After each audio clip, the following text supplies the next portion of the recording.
తాడిపూడి ఎత్తిపోతల పథకం కాలువ పనులు వెంటనే పూర్తి చేయాలని, రైతుల భూములకు సాగు అందించాలని ఆంధ్రప్రదేశ్ రైతు సంఘం జిల్లా కార్యదర్శి కె శ్రీనివాస్ డిమాండ్ చేశారు. ఏలూరు జిల్లా ద్వారకా తిరుమల మండలంలోని ఎం నాగులపల్లి, గోపాలపురం, పి కన్నాపురం గ్రామాలలో ఆంధ్రప్రదేశ్ రైతు సంఘం జిల్లా నాయకులు రైతులతో కలిసి పర్యటన చేసి అసంపూర్తిగా ఉన్న తాడిపూడి ఎత్తిపోతల పథకం కాలువను పరిశీలించారు.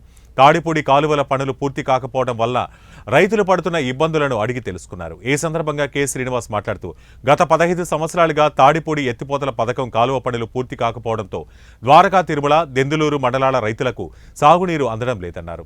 ద్రవిణ కాలువల్లో పేరుకుపోయిన జంగిల్ను, కాలువ పూడికలను, ఆక్రమణలను, గుర్రపు డెక్కను తొలగించాలని కోరారు.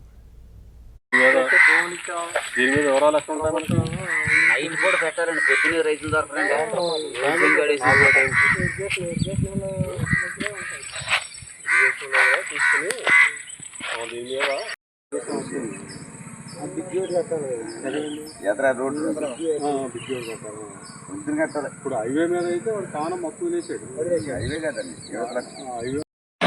పుట్టాయిగూడెం దాకా అయితే వస్తున్నాయి గ్యారెంటీ. అటు వెళ్తున్నాయా?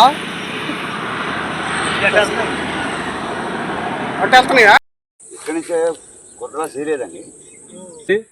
అయితే తాడిపూడి లిఫ్ట్ ఇరిగేషన్ ద్వారా ఇవాళ ద్వారకా తిరుమల మండలానికి, అట్లాగే దెందులూరు మండలం వరకు కూడా నీళ్లు రావాల్సి ఉన్నా ఇంతవరకు ఈ ప్రాంతానికి తాడిపూడి ఎత్తిపోతల పథకం ద్వారా చుక్క నీరు రాలేదు.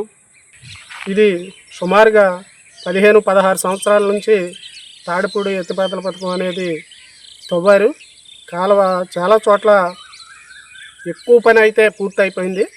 అక్కడక్కడ కొన్ని ప్రాంతాల్లో ఈ కాలువ తవ్వుకోకుండా బ్రిడ్జీలు కూడా, రోడ్లకు అడ్డంగా బ్రిడ్జీలు కూడా కట్టకుండా అక్కడక్కడ వదిలేశారు. కానీ ఈరోజు చాలా చిన్న పని ఇది.